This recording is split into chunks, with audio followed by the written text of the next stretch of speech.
Ozempic, semaglutide, has produced some of the most dramatic weight loss results ever seen in a pharmaceutical trial. Average weight loss of 15% of body weight over 68 weeks. It sounds like a medical breakthrough. And in some contexts, it is. But the NEJM data also shows what happens when you stop taking it. 66% of the lost weight returns within 1 year. This video is not anti-medication. For some individuals, particularly those with severe obesity and metabolic disease, semaglutide represents a legitimate therapeutic tool. But understanding the full risk profile, the muscle loss data, and what the science shows is essential for anyone considering it. And for the majority of people who are overweight without type 2 diabetes, the research also supports a natural fat loss protocol that produces sustainable results without the documented side effects. The semaglutide data comes primarily from the NEJM's landmark STEP trials, the most rigorous GLP-1 agonist weight loss trials conducted to date. The discontinuation data was published as a follow-up paper. The muscle loss research comes from metabolic ward studies tracking body composition changes with GLP-1 drugs. And the natural alternative science comes from the whole cell metabolism controlled feeding trial comparing whole food to ultra-processed diets. The marketing around Ozempic and related GLP-1 drugs presents them as a long-term solution to obesity. The research data suggests they are more accurately a temporary metabolic intervention. Semaglutide works primarily by mimicking GLP-1, a natural gut hormone that signals satiety to the brain. It reduces appetite and slows gastric emptying. These are real effects, but they require ongoing drug administration because the body doesn't learn to regulate appetite independently. When the drug stops, the hormone signal stops. The most underreported consequence of Ozempic and Wegovy in the medical community is lean mass loss. Body composition studies show that approximately 38 to 40% of weight lost with semaglutide is lean mass, muscle, bone, and organ tissue, rather than fat. This is a metabolically dangerous ratio. Losing muscle while reducing total weight lowers your metabolic rate, increases frailty risk, and makes weight regain more likely. The full side effect profile of semaglutide from the STEP trials includes nausea and vomiting in 30 to 40% of participants, pancreatitis cases, and a documented association with thyroid C-cell tumors in animal models, though this has not been confirmed in humans.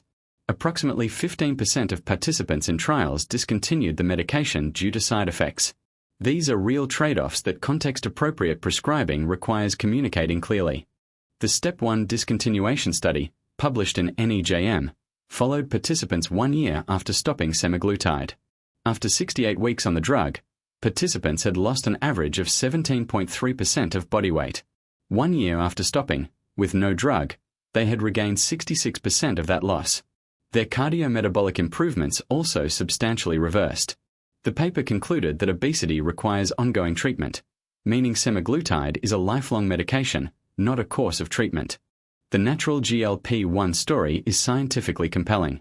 GLP-1, the hormone semaglutide mimics, is produced by your L cells in the gut in response to specific dietary inputs. Protein-rich meals produce large GLP-1 responses. Fiber fermentation produces sustained GLP-1 release. Ultra-processed food produces blunted GLP-1 signaling. A dietary pattern designed to maximize natural GLP-1 release is essentially a free biological version of what semaglutide provides pharmacologically. Research on natural GLP-1 optimization through diet shows meaningful appetite regulation effects. High-protein meals produce GLP-1 responses comparable to pharmaceutical stimulation over time.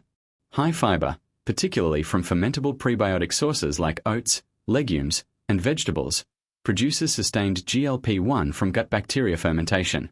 Resistance training also stimulates GLP-1 release during and after exercise. Together, these form a lifestyle protocol that continuously activates your body's own satiety hormone system. The contrast between natural GLP-1 optimization and pharmaceutical GLP-1 agonism reveals important differences.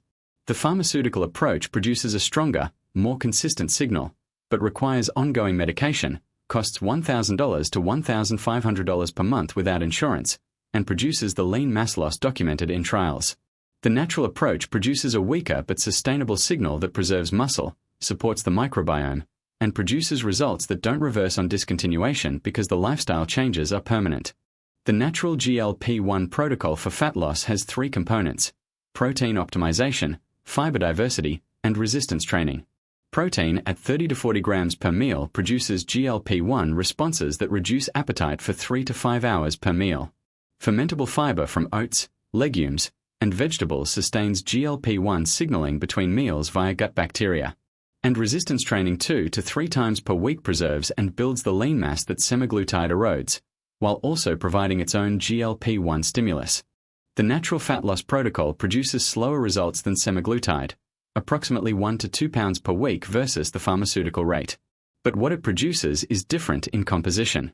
Research on high-protein, resistance training-based fat loss protocols consistently shows 90 to 95% of weight lost is fat mass, not lean mass. That's the opposite of semaglutide's 40% lean mass loss ratio.